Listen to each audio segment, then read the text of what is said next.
Hi everyone. তো কালকে দিদির গেছে রিসেপশন, আর রিসেপশনের লাগে আমরা বাড়ি চলে আসি বলতে আমরা যেহেতু বিয়ের পরের দিনে চলে আসি, তো এর লেগেই আমি আর দিয়া ইয়ান থেকে জামুগা, মানে ইয়ান থেকে আমরা গেছি তার রিসেপশনে আর কি। তো ইয়ান থেকে গেছি যে মনে হয়তো এত ভালো করে সাজতে পারছি, যতটুকু সাজি আর কি।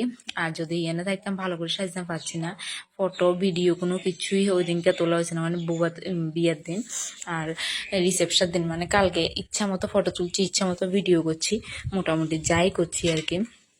ওই দিনকে তো আমি আমার সেদারা একটু দেখাতেও পারছি না, একটা ফটো ভালো করে তুলতে পারছি না, একটা ভালো জায়গা নেই ফটো তোলার মতো কোনো কিছু না। তো যাই হোক, আমি কালকে নিজে নিজে মেখলাটা করছি। প্রথমে সৈকতের কাছে কল করছি, সৈকতে যেমনাতে হেমনাতে সৈকতের কাছে ওয়াটার পার্কে। তো কি করবো, সৈকতের লগে যা যা আসলে সবাই দিয়ে দিছে গান।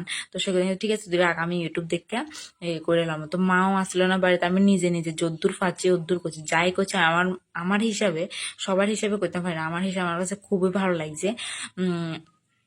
তো আচ্ছা, সবকিছু শেষ করে আমরা এরপরে তো গেছি গে বরপাত্রী বাজারে গেলাম, এখানে যাই এরপরে তারা আইতে লেট করবো, এর লেগে আমরা গেছি গা পিসির বাড়ি। তো পিসির বাড়ি থেকে আইয়া এরপরে 1টা-1:30টার দিকে আমরা বাইরেছি, যেহেতু একটু কাছে, মানে এটা হচ্ছে ঈশানচন্দ্রনগর, মানে আইসি নগর শর্টকাটে ধরে আর কি দিদি শ্বশুর বাড়ি। তো আমরা বরপাত্রী থেকে 10 মিনিটের রাস্তা ওইখান থেকে এরপর আমরা গেছি গা। তো তাই রে কালকে অনেক সুন্দর লাগছে, মানে সাজাইছে, সাজাইছে না, বিয়ের দিন থেকেও বউবাতে একটু বেশি ভালো লাগছে। তো এরপরে সবার শেষে প্রথম দিতে সবাই ফটো তুলছে।